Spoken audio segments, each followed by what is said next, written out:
Opinions expressed are those of the program host and guest and not WSTU. WSTU does not endorse any products mentioned. Any reproduction or retransmission of this broadcast is strictly prohibited without written consent of WSTU. The Treasure Coast longest-running local talk radio show is on the air. The Treasure Coast Forum. Get interested, get educated, get involved, and give us a call with your opinions at 220-9788. And here's your host of the Treasure Coast Forum. Hey, yo!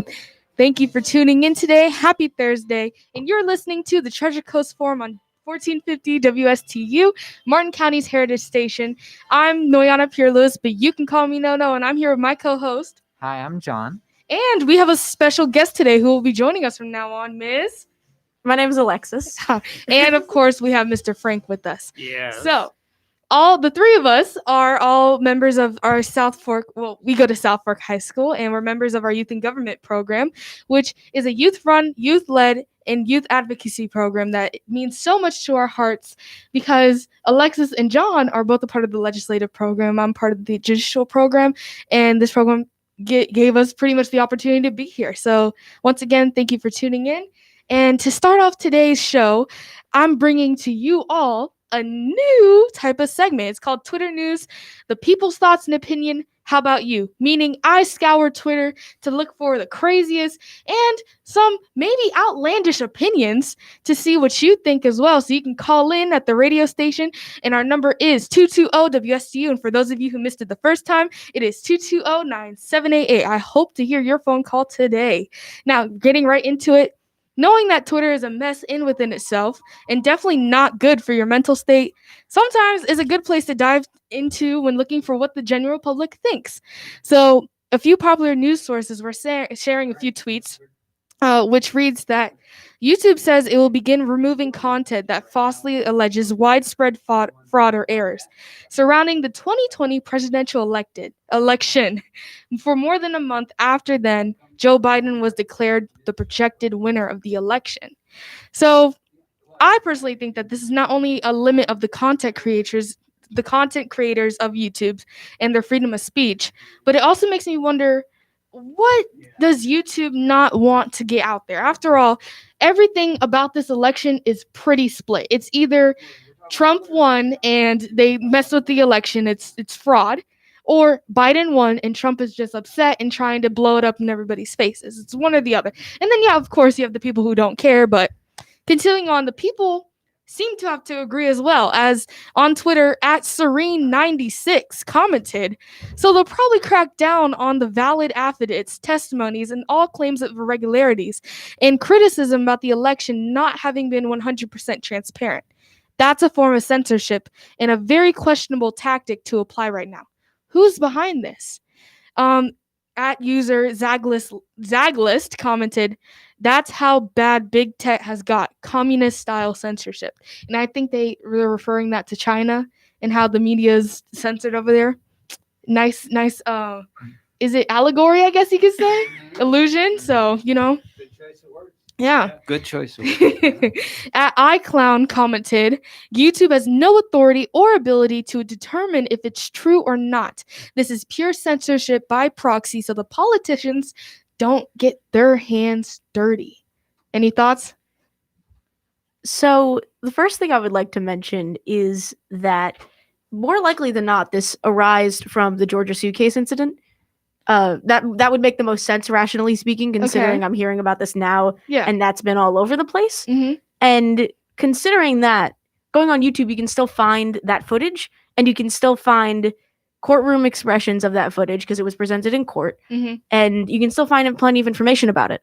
So the comment of like communist style censorship that was made could be viewed as inaccurate depending on like how extreme you're taking that definition. Yeah. Along with the fact that YouTube, it doesn't help that YouTube policies have always like struggled to be equal and fair. There's Mhm. plenty, I'm sure if anyone has been on YouTube before, there's plenty of controversy that surrounds the way YouTube enforces its code in order to make profit rather than actually benefit creators. Yeah. This is shown through a lot of small creators struggling to get their content out there because it's not pushed, or getting banned purely because they're not a big channel. Yeah. So that is definitely something to like keep an eye out with this specific incident. And this is interesting because I was looking through YouTube's community guidelines just for research purposes as I'm bringing this to light. And the only things that I think this could fall under, but didn't, quote, emphasis on didn't fall under, but it technically could if you wanted to sort of report or ban that type of content surrounding the election on YouTube, was hate and spam. And that's about it. There was nothing else he could have. So yet again. So, and then the other big thing that I think people are missing is that YouTube is its own corporation, and it defines the rules that it wants to have. So technically, it doesn't matter who's behind this. YouTube will do what it wants, and the people who are, I guess, having to bend over and I guess take the brunt of those rules are the people who use it as their main source to get their opinions and their opinion, pretty much their opinions out there. Yeah, absolutely. Any thoughts, John? No, you guys pretty much covered anything that I could have. I pretty much agree, though. Yeah. Yeah, and something else to mention is that you mentioned you couldn't quite find where it falls under, but there's actually YouTube. I was looking at the guidelines as well. There is a category specifically for misinformation. So the spreading of misinformation, and there's other things that aren't actually talked about as much that YouTube has under its guidelines to protect.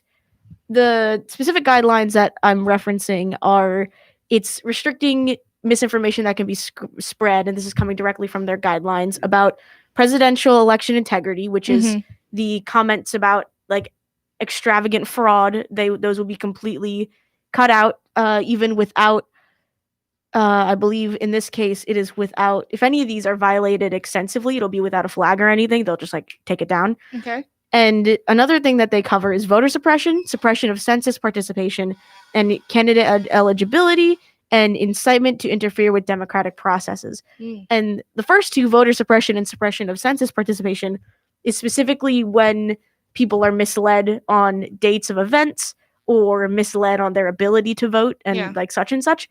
Which it's important, the fact that YouTube is taking that step to make sure that that is protected is kind of being overshadowed by the other policy, which you could argue is just as important. Yeah. Because this was seen, I believe, I remember reading this somewhere. I don't exactly have a source, so I could be remembering this wrong. But I do remember that there were a lot of situations where if someone was projected to win very heavily in a certain area, people would just either not vote or vote for the candidate who was projected to win anyways, despite their party affiliation.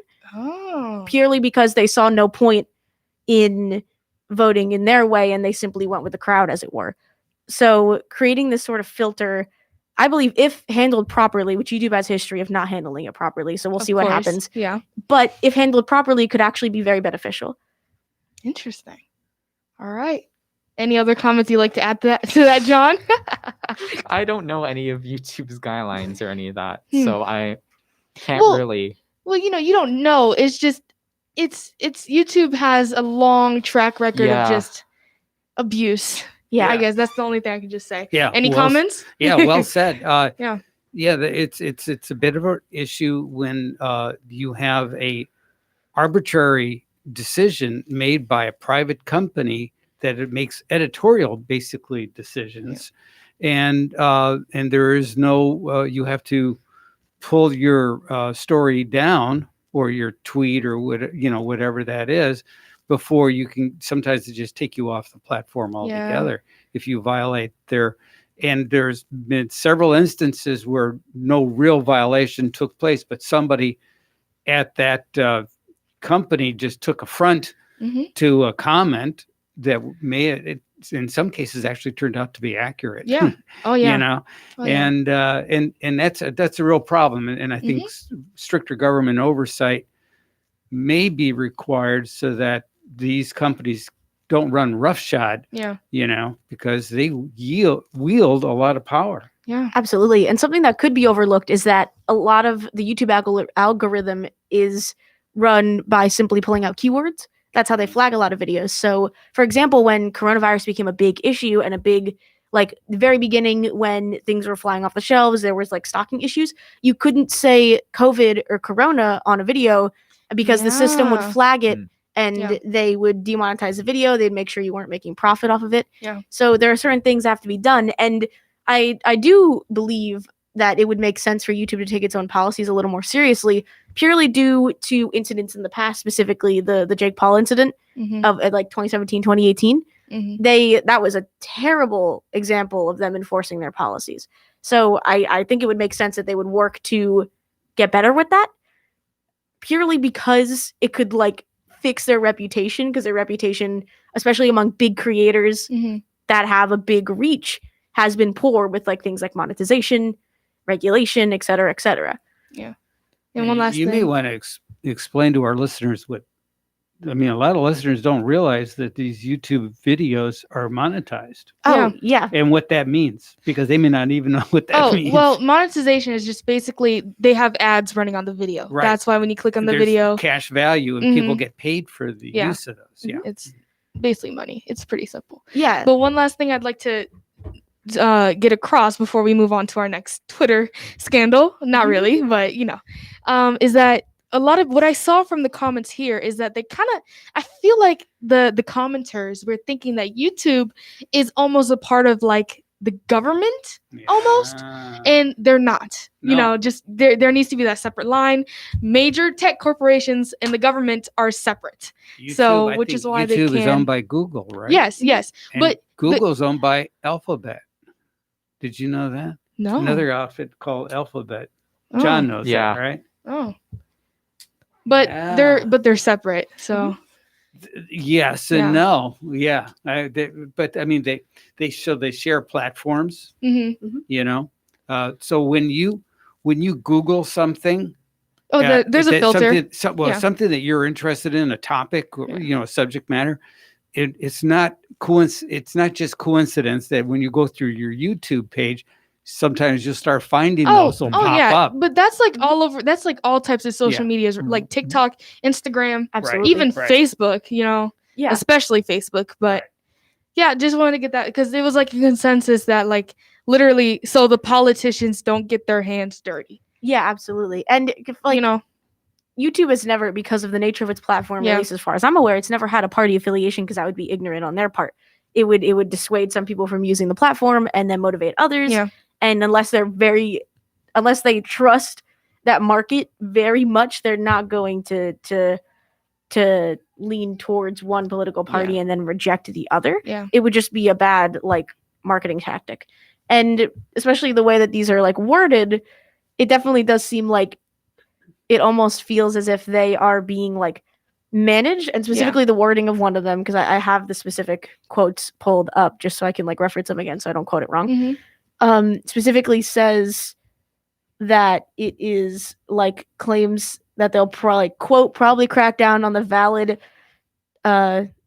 affidavits, I don't know if I'm saying that right, Mhm. testimonies and all claims of irregularities and criticism about the election not having been 100% transparent. But as I stated at the beginning, you can very easily find that footage of the Georgia suitcase incident, Yep. which now has been considered disproven. The footage itself Mhm. has been considered disproven and kind of not manipulated like editorially, but like presentationally within the court case it was provided. But even before that, you can find the court case and the speaker claiming that this is fraud without any input from someone claiming that it isn't fraud. So there isn't that direct Yeah. censorship. But you could also attribute that to the fact that that is official like political channels. Like I'm pretty sure Trump posted it on his YouTube channel. Yeah. the footage. And there's He has also his YouTube channel. yeah, he has. yeah. I know. I didn't love know this. this. Oh yeah. I'm telling Absolutely. you, all these people they have. So YouTube. Okay. Anyways, continuing.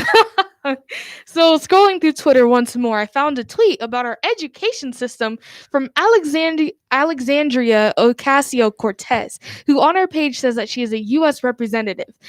I don't know anything about her besides that, but I found her tweet interesting, which read, "Tuition-free public college is a dangerous socialist takeover of higher ed, as opposed to the far superior capitalist takeover of higher ed, which reliably buries millions of Americans in trillions of dollars in debt and graduates them into low-paying jobs without good health care." And she ends all of that with a thumbs up, which to me gave off the impression that this is sarcasm, and she's mocking those who think that tuition-free public college is socialist and is again making fun of those who think that the capitalist approach to education is, the correct way. So what do the people say? So at BDL Inma, okay, don't know that. They commented that nothing is free. The money has to come from somewhere. Professors, administration, maintenance, grounds, books, computers, practicum supplies, and insurance. Where does that money come from? If taxes, it is responsible to make people that don't want to go to college or already went pay? Or is it responsible to make people who don't want to do so have to pay?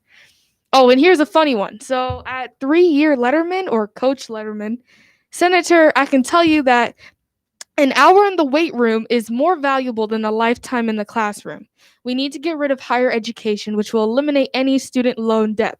Then again, I'm a youth football coaching legend, not some random clown. And he tops that comment off with a clown emoji. Nice. And just for some extra bits, I checked under the comments of his comment, and someone by the name of Mr. Scott said, to begin with, she's not a senator. And Letterman replied with, respect the office, even if you don't respect the occupant. For instance, you need to address me as coach. Why? Why? Okay, anyways. So back to that education. A lot of tongue-in-cheek stuff. Right? Yeah, absolutely. Yeah. But I just find that interesting because that one comment brought up a really good point. As if okay, so let's say we give you tuition-free college. Who really is going to pay for it? Because of course that sounds like an ideal situation, right? Nirvana. But yeah, but they truly do pose a good question. Who is going to pay for it? Because of course there's always going to be that people who don't want to go to college or have already went, and if it's coming from our taxes, that's a good argument to pose against something if that were to be established in the future. Just saying. So any thoughts, comments, ideas? Yeah, for sure. With this topic has always been like a back and forth situation because on the one hand, anyone who I'm sure there's plenty of people who have student debts and people who are looking like ourselves. Yeah. Us ourselves are looking forward to college, realizing that we either do extremely well academically and get a scholarship or be in debt for ages.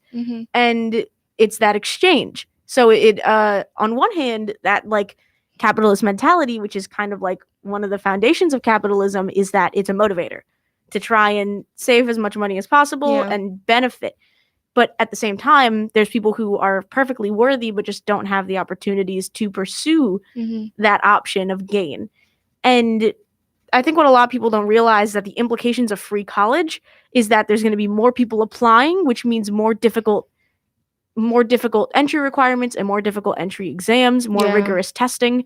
So it would make it more difficult to get into college, period, or at least like a good one.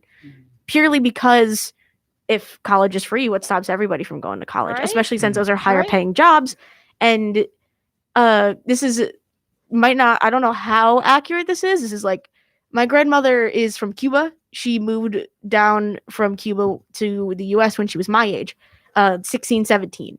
So she said that in Cuba, right now, she's like, keep track of it because she has family back at home in Cuba, but they're having issues finding working class people because so many people are going to get an education because it is free, or at least cheap. Interesting. So that is also another issue.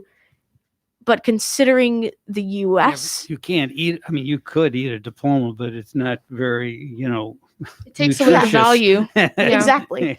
That's the problem. So they got the document, but they've got no work. So what good does it do for them? Exactly, because there's so many people in any given field that is more sophisticated because so many people can pursue that. Yeah. So in those places, it's become more beneficial to pursue more physical labor situations in those kind of places with free college. But considering the environment of the U.S., I feel like it would take a long time for that to become an issue. It would be a progressive situation as well. So it wouldn't be instant like, oops, no more working force.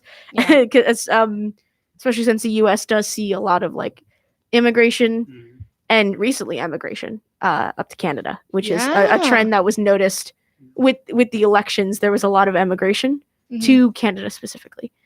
So it's Interesting. that interesting balance situation. And one more thing I'd like to add is just so the commenter who, in response, replied to Miss Ocasio Cortez's tweet, they said that they mentioned professors and professors, administration, maintenance. Now, you see, I haven't been to college. I don't know what college is like, but given my school, at least our education at South Fork and everything, and people who go to schools that are way worse, where does the money come from there? Because I think, don't we go to school for free, Mr. Frank? Or like our Yeah. parents pay taxes for our education to be free? Property taxes. Yeah. Pay, when you look at the property tax bill that your folks would have gotten this past month, Mm-hmm. you will see a line item in there for school taxes. Oh. And it's a big part of the property tax budget. It funds schools. Which is interesting because, and Alexis, you can attest for me. Aren't our teachers kind of struggling though? With 100 supplies. Absolutely, And 100%. and it has to come out of. So, it's really a hard argument. Mhm. I would say that Well, some of it is, could be management. yeah, Mhm. that's true It could too. be management issues. That is true too. Yeah. Right. I mean, so there's a big budget. They get a bucket load of cash. Mm-hmm. And from that cash, they have to build schools. They have to manage them, maintain them, services, all the different things that go into, conducting business. Mhm. And at the same time, they have to also pay for staffing. So, and that, that's the rub. And Yeah. so good management, you find ways to build the schools maybe more inexpensively, maybe use one blueprint to build 3 schools as opposed to 3 separate blueprints, which may cost $1 million a piece, that sort of thing. Yeah. Those are good management tools that you can employ to drive down costs. So I don't know. I just as an observer of my own school setting, all the teachers, well, even IB teachers, they seem to struggle with having that direct contact with administration. There's a huge lack of communication, and whenever they need supplies or some type of resource for their classroom, like in our anthropology class, we started at least 2 to 3 weeks late because our teacher had no authorization to give out books. She did anyway because she had to continue on with her class, especially when we have internal assessments and other projects due. Right. But without that type of, I guess, support, you know what I mean? It really does do a number. And imagine, like, we're IB kids, so there is this bit of emphasis on us at least. But imagine the on-level kids, the AP kids, the dual enrollment kids. If IB teachers aren't getting that type of support, imagine the teachers who are even like not lesser, but just in the background. You know what I mean? So, and that's what I mean by like funding as well. Is just where's the support, and at least money wise as well. So you probably got to go to some of those meetings. That would be. Oh no, they do. Yeah. But all they all Then dread the meetings. You'll learn how Yeah. the sausage is made, right? Yeah. Yeah. Okay. So well, one of the things, just to back up a little bit, one of the things you talked about is, how do we pay for this stuff, right? And also what the whole notion of free college. So let's say that I graduated from college this year, mhm, right? And I paid for it, out Mhm. of pocket, or I took on that debt, mhm. right? And then next year it's free for everybody. And I'm going to go, whoa, wait a minute. I just signed a contract for $250,000. That's your life wasted Absolutely. away Right? for that debt. Yeah. Absolutely. Whoa, yeah. there's going to be a lot of disenfranchised people. They're Yeah, going to be very absolutely. unhappy. They would Yeah. have to. Mhm. They would have to integrate some kind of policy that would pay people within a certain time frame back, Right, or like release some of their debt. right. And I think a big thing about this, even on a high school level, on the education that is free currently, I think it's a management, not sometimes at the school level. Sometimes the school's management just isn't the best. But I think it could also be managed better at a state level, allocating funds, and like the half-cent tax that got paid made a massive difference for teachers specifically. Mhm. I remember after it got passed, all of my teachers were so relieved about it because they knew it would mean more funds for them, more sustainability for them, just more of a chance to do the things that they need to do as teachers. A lot of teachers will end up paying out of pocket for classroom supplies instead of Yeah. having those funds given Definitely. when they really should be given because they're necessary supplies like pencils and things. So Okay, well, that's all we have time for right now. We are going to our break, but don't stray away because we'll be back with some news lines from John. So, if you want to call in and talk about what we just mentioned, our number is 220-WSTU, and once again, 220-9788. See you on the flip side.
Hey, yo!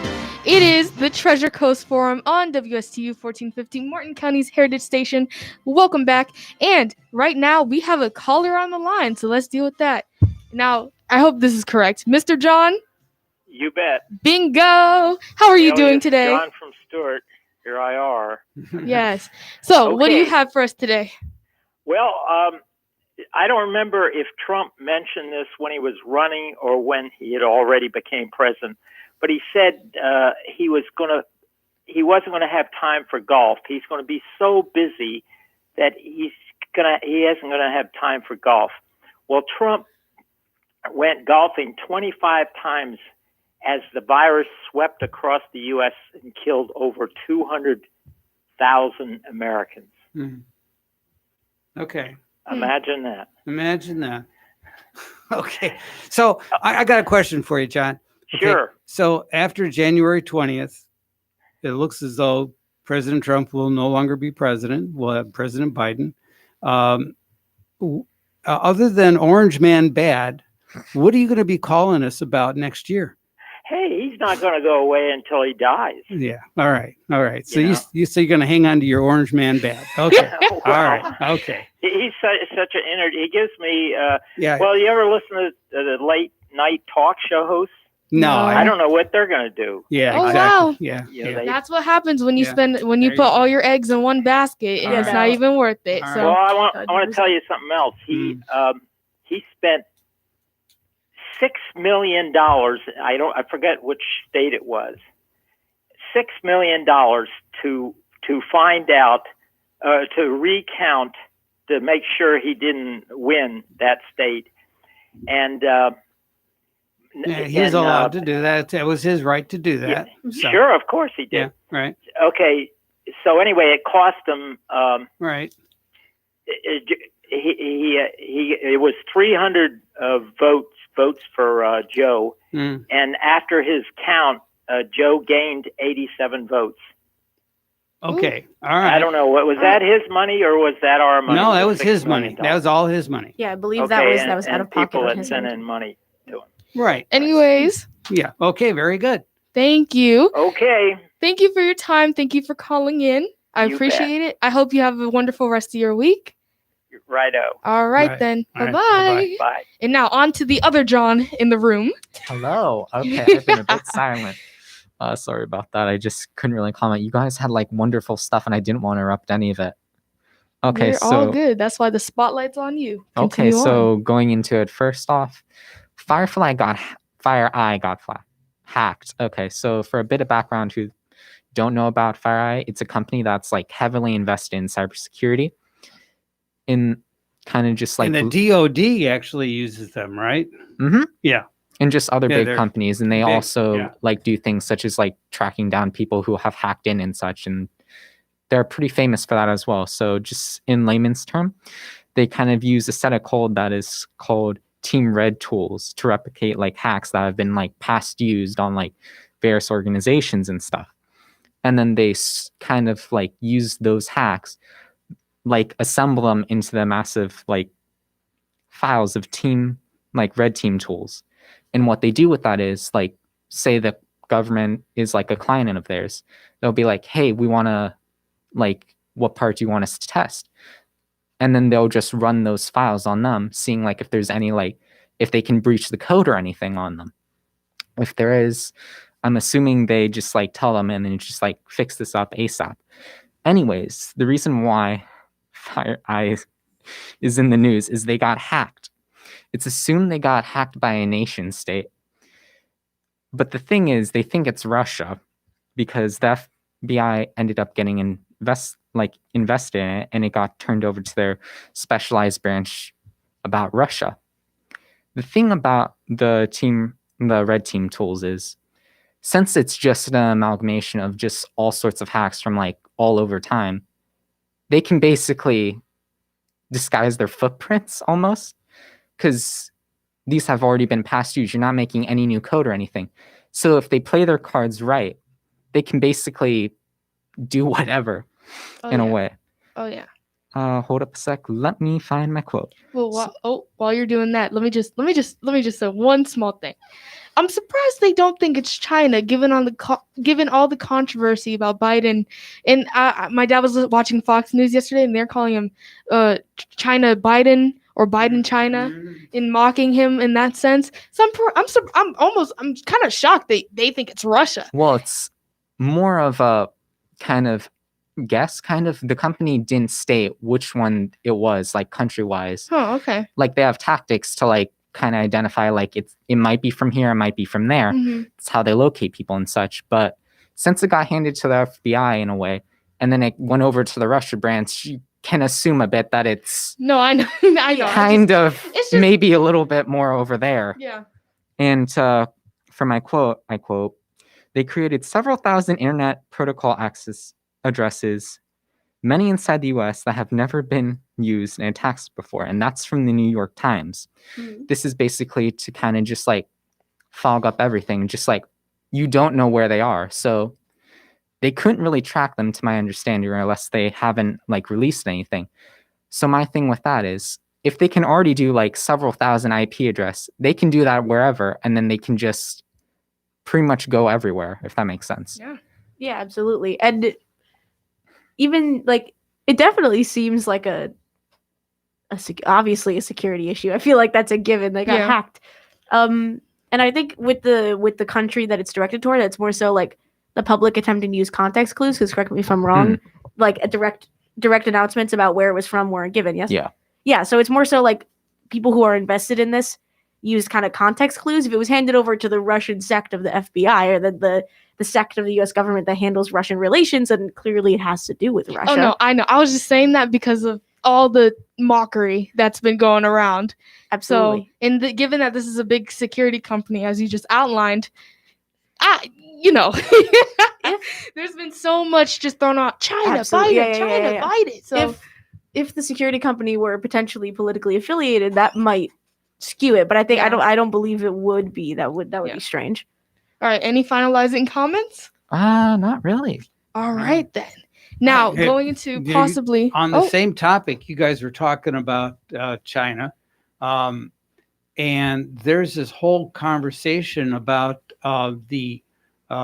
I think a congressman from California, the San Francisco area, who, anyways, he had a Chinese girlfriend. Yeah, I was it a guess. woman? Ah, they were talking about it on she's Fox News she's yesterday. A spy. Yeah, she was a yeah. Yeah. This and this she happens was way actually too many times. she was actually bundling money and helping him with the various from Mhm. bundlers are folks that help for campaigns for cash contributions to a campaign, and that's legal, but the problem is she was not a domestic person. She was actually, it looks like, a Chinese agent. Oh And no. so, and he sits on the panel or the committee on foreign relations, Oh well, there you go. and he has a very he gets some of the very sensitive Yeah. information. Yeah. That he gets the oversight on. The deal is, she's if they are intimate, which people were led to believe that was potentially, she was more than just a worker friend. Uh-oh. So, where does this information, does that just stay with him? So he's a little bit compromised, Yeah, let's just say. I can imagine. So, Well, see, but Nancy Pelosi has this- every confidence in him just the same. Bless her soul. I feel like because there's so many aspects to that situation that it would truly have to be analyzed from every angle Well, possible, which I yeah. believe it's Yeah. a very fresh story. So I don't know Yeah. if that exists yet. But obviously, like, how much did he know? How much did she know? I assume the intentions weren't transparent, because that would be a very ignorant political move on his end if Mhm. that information was so easily leaked Mhm. after this amount of time. Mm. So it's a safe assumption that he either was conspiring with her, which I kind of doubt, or he was just ignorant of it. Which, even if he was ignorant of it, he's going to get a lot of backlash Oh, either yeah. way, because Oh, that's a huge breach of security. But really quickly, because this kind of ties in with my next segment. Go ahead. It's people with these type of high positions. Why I feel like they lack knowledge, or they're just not aware of the type of power that they have, like literally. Because in a situation like that, I understand you can be, but you need to understand what kind of position you're in, what kind of information you have, and what could happen if that information were to get into the wrong hands. And that's not to say you can't date whatever partner you wish to. But again, this always seems to happen within our country. You always get spies and information's leaked and this and that. So it looks really bad. And going into that, there was a Michigan representative named Cynthia A. Johnson who was stripped of committee duties after a video threat. So I watched the video and I typed out what she said. And if it's wrong, I'm pretty sure I got it word for word, but of course mistakes happen. But this is what she said. So this is a warning to you Trumpers. Be careful. Walk lightly. We ain't playing with you. Enough of the shenanigans. Enough is enough. And for those of you who are soldiers, you know how to do it. Do it right. Be in order. Make them pay. Is what she stated in this threat video to Trump supporters, which caused her to be removed from her duties. So just to paint the whole story for you, last week she was present during one of the House Oversight Committees where Rudy Giuliani was testifying as to why Trump was supposed to win the election and have Michigan as one of his swing states, I'm pretty sure. So since notoriously over election week, it was like Michigan was red, and then overnight it changed blue, if I'm correct. I think that was the whole Yes. idea. that, Okay. that was the whole like Right. thing that happened, a little switch up. So Miss Cynthia Johnson was questioning the witnesses and the statements that Rudy Giuliani was bringing to the legislative hearing, and this was on video. And I think saw that video. yeah, I don't know who the man was. I don't really know what goes on within the these hearings, but he was banging the thing and he was the a gavel, chair. He's and he called was the saying chair. you're out of order, Yeah. you're out of order Mhm. multiple times. Mhm. Very, very cool to see, by the way. I suggest all of you guys look into it. But this act of challenging Giuliani made her stand out amongst the Trump supporters in the conservative media. So they retaliated. And while researching, I heard some of the voicemails that she received, and they were not only racist, they were rude and dehumanizing, very dehumanizing. It was not fun to hear. And what Miss Johnson did was retaliate back. Now I'm putting my biases out there because I got this information from Fox News, and it was from my downstairs TV, and I heard the video, which is why I wanted to look into it, because I was Yeah. like, at first glance, I was like, why would this woman say something like this? Of course, given her position within the Yeah, government. but don't you think that she would have a higher calling? Yes. I'm getting yeah, Okay, yeah, I all got right. you. Don't Yeah, worry, yeah, don't worry. yeah. I'm getting there. Yeah. So, and the thing is that I didn't know what Fox was saying about her. Right. I don't know, I and don't think they said anything other than yeah, this is what happened. this is Yeah. what, yeah. Yeah. So I just wanted to give the full context because Right. at first I was definitely like, why would she do something like this? Right. But of course, given the context and everything, I then asked myself, should this woman be on blast for this video? Now my answer is yes and no. So the way I view it, it's like a fight. You know, Mm. if an elementary school fight, you punch me, number one, I'm black. I'm gonna punch you back. You're going home with a black eye or something. Okay. So, but anyways, but again, we have to understand that she is a representative of a state. Why are you going on Facebook? And now for, as a woman of color too, and we could always throw that out there too. It's just as somebody with the position that you have, and to go onto Facebook and threat people because they threat you, you are way higher than that. Like you said, don't you have a higher calling? You're giving the people something to attack you. You're giving them a reason to put you down. And now look at her. She's stripped away. The people who threat her, they're normal people. They don't have anything. They don't have any duties to owe. And I bet she probably worked. I don't know any of her background, but I'm assuming she probably had to do some type of work to become a representative of a state. Right. And all of that is taken away over one video. Why? And it appalls me that us as 16 and I don't know how old you are, John. Sorry. Us as literal minors can have a much more productive conversation about and disagree. I mean, last week I came and I talked about Rachel, why? Afterwards, I'm not going to go to Instagram and be like, oh my God, this and that. No, we need to be responsible. And I feel like this is a constant trend with people in power. Why are you going? And then they say this all the time. What you put on the media will last forever. So they will, and trust me, we see it all the time. We talk about it all the time. Mhm. The news media is biased. The news does this. The news does that.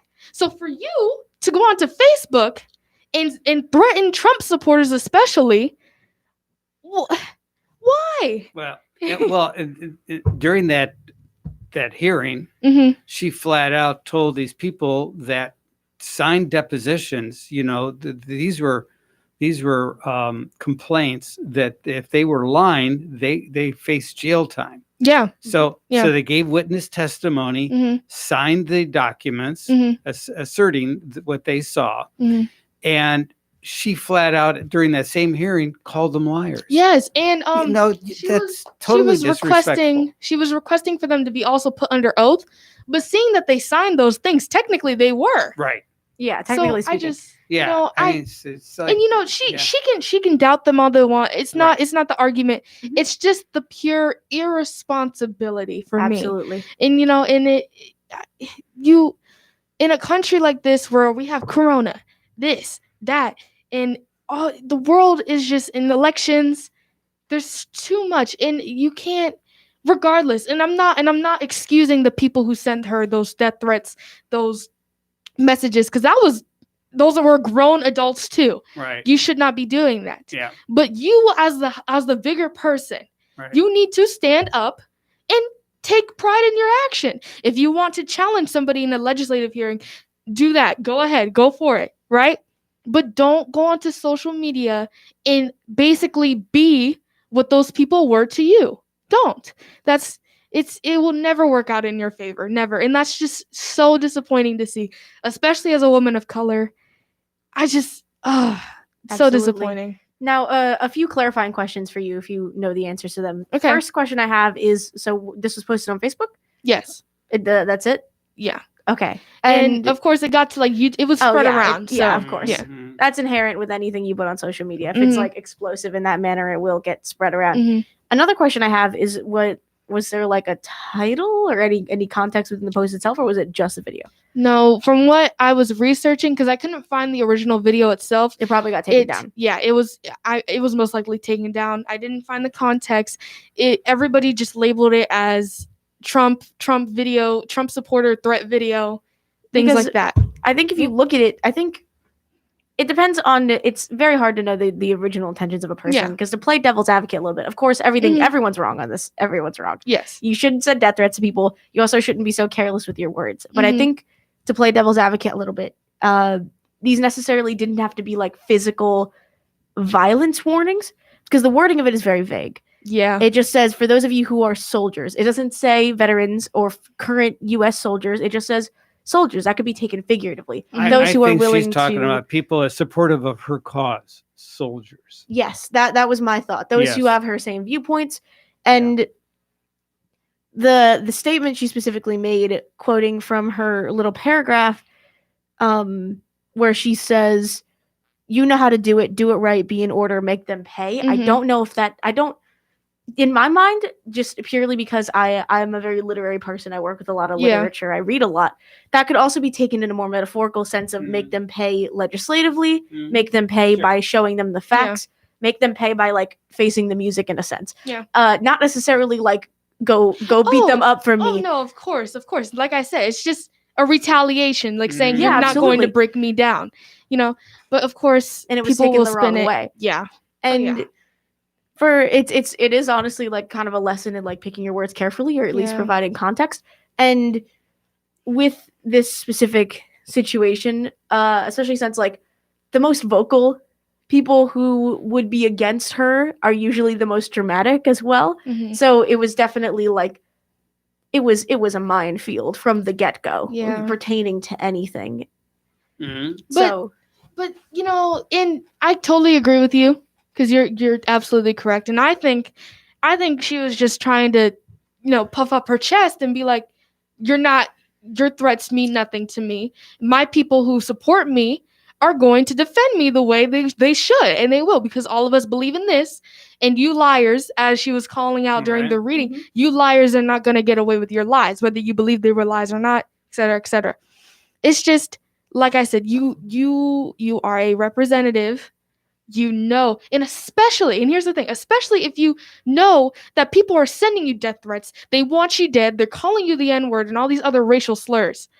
they're going to find a way to take you down, especially if you believe that the truth that the truth that they are lying about is being misunderstood and misrepresented, not represented correctly, you know? So things like that, it's just the lack of response and awareness, just the lack of it, you know? It's just, that's so frustrating to see. Because like I said, we're having a much more productive conversation. There's no need for any of that. Absolutely. And that doesn't even touch on the fact that this is a direct violation of calls to action, which is not allowed in a lot of communities for attacking certain groups. Calls to action. Looking through YouTube's policies, they have policies against calls to action. Wait, really quick. Sorry to interrupt. What is calls to action? It's like if an influential person, it's a similar kind of incentive to not yelling fire in a crowded theater so people don't get trampled to death. Okay. If a person who has power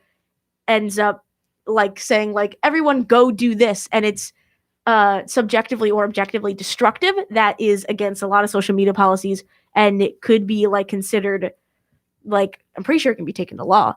I'm pretty sure there's laws against major calls to action in that vein. So calls to action that are having positive effects, like charity streams. Like charity streams, there's people who will go to like smaller charity streams and donate, have their people donate a bunch of money to the smaller people. They're not going to ban that because it's a positive call to action. But this could be seen as an inherently threatening call to action, which I assume violates Facebook's policies. And it probably violates the policies of the state government and which she serves. I'd imagine it would be policy that they're not allowed to use their position to incentivate action from large crowds. No, so that would be another big reason for the state to take action in this sense. Yeah. Not necessarily for like the whiplash she got just in general because of the way it was presented, but definitely she mishandled her position in that sense. Yeah, which is why the state removed her. But anyways, that is all we have time for today. We are on every Thursday. Thank you for tuning in once more. I was here with Alexis, John, and Mr. Frank. Tune in next week. Have a safe week, and bye-bye.